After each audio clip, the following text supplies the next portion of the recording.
Hey, what is up guys? So, Phantom Knights are going to be coming out really soon in the TCG. We're just less than 2 weeks away from this new archetype, and I think a lot of people like this archetype. I've been asked several times to show off this deck, and I think it is a pretty decent deck. It's got a little bit of potential. It depends on what happens with Tour Guide. You know, we had that ban list coming around maybe sometime soon. I don't know. When is that ban list going out, man? But for the most part, I think it's generically a rank 3 deck at its core. Like, yeah, I know you can do other things with it, but at its core, it's pretty much a rank 3, like toolbox-ish deck. They have a lot of definitely super strong cards that support the deck. So this is going to be an excellent replay of showing you guys how the deck can play. And then I also will give you guys a deck profile because, like I said, we are so close away from this deck. Like, I didn't even notice, man, that Wing Raiders coming out pretty soon.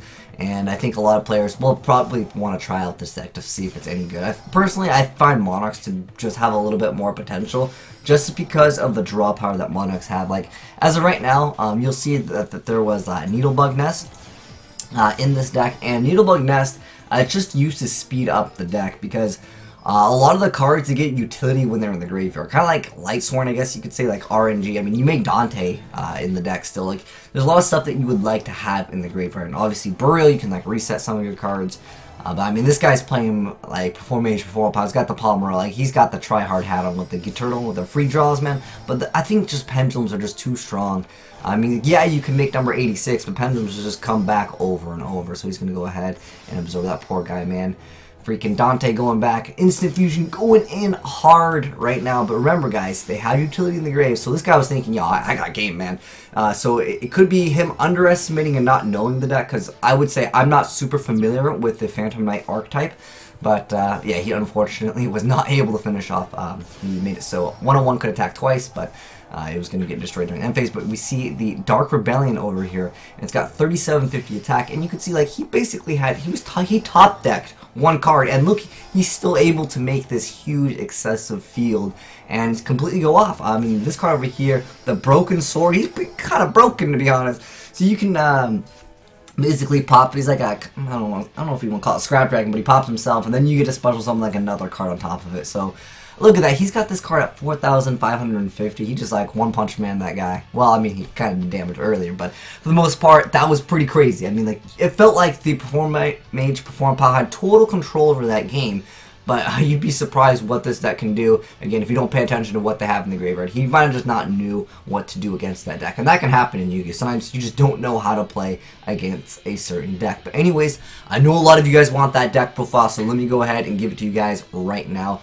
Indeed. So, first off, he's got 3 copies of the Phantom Knights of Fragile Armor.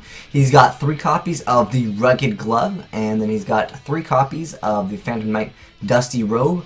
2 copies of Crane Crane. Crane Crane is kind of like a, I'd say like a reverse tour guide, if you want to say. Like, it gets something out of the graveyard. It's basically a 1-card rank 3. And then we also will have 3 copies of the Phantom Knights of Silent Boots. We have 2 copies of Kagamusha Knight, 1 Allure of Darkness, 1 Reinforcement of the Army. If this was still at 3, this deck would be so much better. Then we have 1 Foolish, we have 1 Burial. There's a Tech Mass Change 2. There's the Phantom Spirit, 3 copies of Phantom Knight Dark Gauntlet, 1 copy of Phantom Knight's Tomb Shield, 3 copies of Phantom Knight's Shadow Veil, and we have 3 copies of Needlebug's Nest. And I feel like this is probably a good idea because a lot of these meta decks right now, guys, I'm sure you guys have noticed in Yu-Gi-Oh! Everything is super, super fast. So you need to be able to compete with these faster decks, and that'll just allow you to do it because it's kind of RNG. So if you guys didn't know, people have actually topped with this card inside Chaos Dragons back to that old days. And the card is just send 5 card. It's random, but yeah, it's a great little chainable card. Plus, you have a lot of great cards that get free utility essentially out of the graveyard. Anyways, but yeah, I think this is what really makes the deck so much better. At one point, this card was like $7 as a common, which, yeah, dang, dude. Commons can get pretty pricey. And then we also have 3 copies of Phantom Wing. We have 3 copies of Fog Blade. This is kind of like a Fiendish Chain, but it can't, well, it can't be targeted for attacks, but it still negates the effect, and I think that is pretty advantageous. And then 2 copies of Phantom Sword. Now, I feel like this deck can lose to things like Denko Sekka as a heads up, but not everyone main decks the Denkos. I feel like a lot of players are side decking them right now. The next up we have for the extra deck, we got the Master Hero Danklaw. We got 3 copies of Dank Rebellion XYZ Dragon. This is what really helps out with the deck. A lot of times you'll see them go from the Broken Sword into this guy. And then next up we have Karen Gorgon, the Anti-Luminescent Knight. We have number 86, which was actually pulled off, which I thought was kind of cool.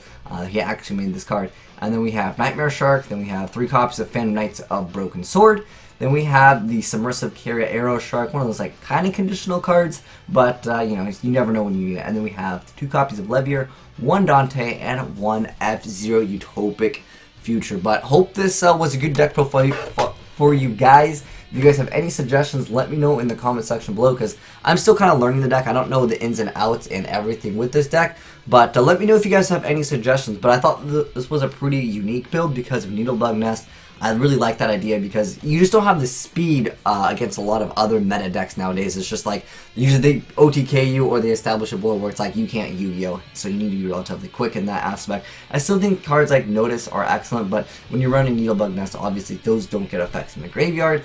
But I still feel like cards like specifically just Vanity's Entertainer should be main deck in every deck. But that's my call on it. Heck, dude, you guys know if this was my deck, I'd throw 3 Vaxes in it. But thanks, Alessandro, for sitting in that really sweet replay where I thought you were going to lose for sure, but then you came back out of nowhere. So it just shows you guys how good this deck can technically be. But anyways, guys, thanks for watching. Make sure you guys give that like button a titty slap. I'm signing out, and I'll see you guys next time.